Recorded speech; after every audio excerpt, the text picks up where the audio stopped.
Hello, my name's Kirk Miller, and when I sent out a request for people to tell me what they wanted me to talk about, the most common two that came back was they just wanted to understand a little bit more about mania and depression.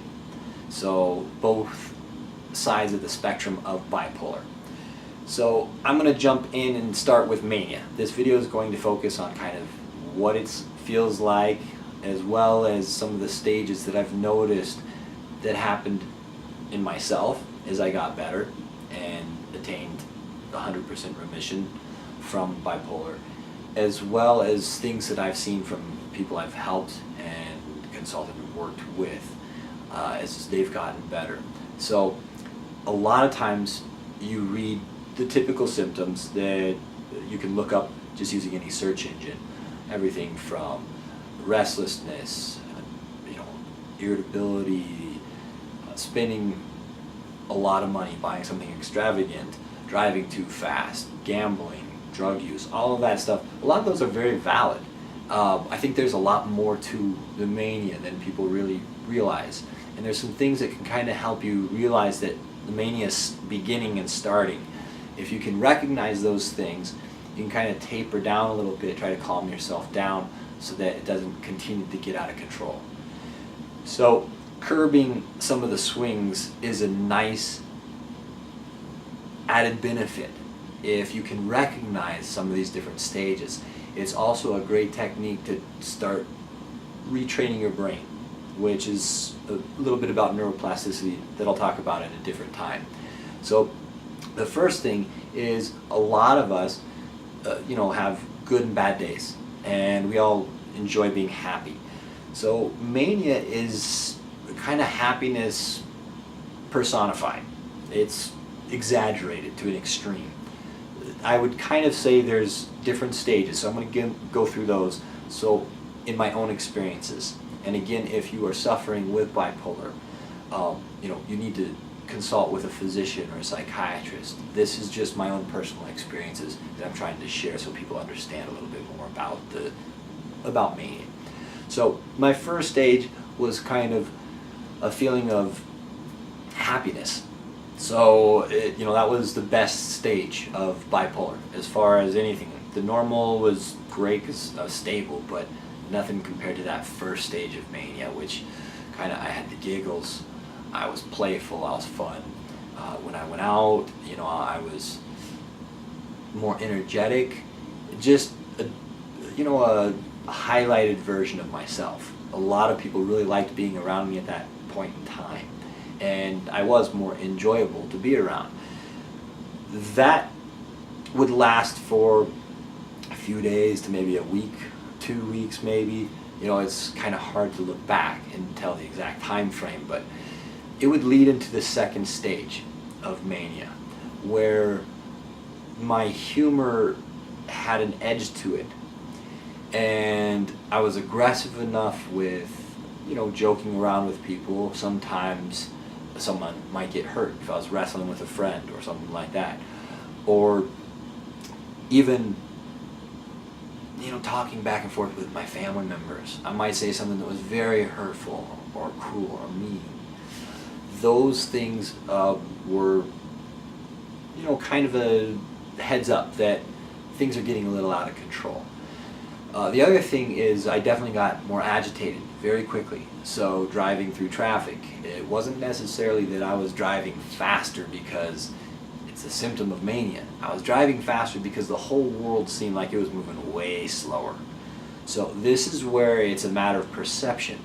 So a lot of the symptoms they mention, they don't get into the individual's perception of the reality around them. So to me, it seemed like everybody else was talking really slowly. It wasn't that I was talking fast. Everybody else was thinking slowly, they were moving slowly, the traffic wasn't working right, so I'd get very aggressive.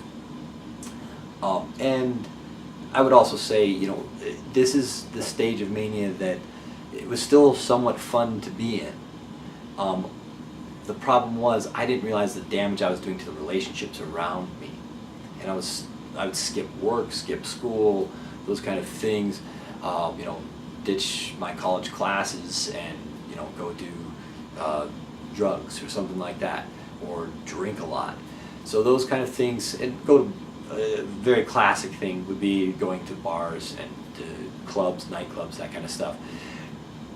That would always lead to the third stage, and this is where things get really kind of scary. If you haven't been around somebody who's bipolar, the last stage of mania, I was paranoid. I was a little delusional.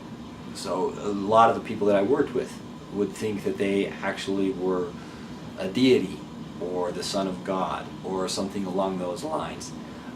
Myself personally, I felt like I was meant to do all of these other things. So I would write quite a bit and painted a whole bunch. You can actually see the difference between my paintings, between when I used to be or used to have the bipolar swings and now that I'm in full remission. It's fascinating to watch. You can also see in just my pictures. But this third stage, when you're starting to get paranoid and you're starting to think that everybody, I would, at least myself, I would think everybody was an enemy. That was very problematic because then I started getting extremely violent. If you think everyone is out to get you, take your money, attack you, your temper and the way you think about things, your sympathetic nervous system is reacting very differently. And so you start getting higher and higher and higher, and it just gets out of control to the point where I had one individual that I was working with who was tasered. It took 6 police officers and 3 tases to actually bring him down. And then he ended up in the hospital, of course, chained to a bed. Somehow I avoided a lot of those things. I do not know how.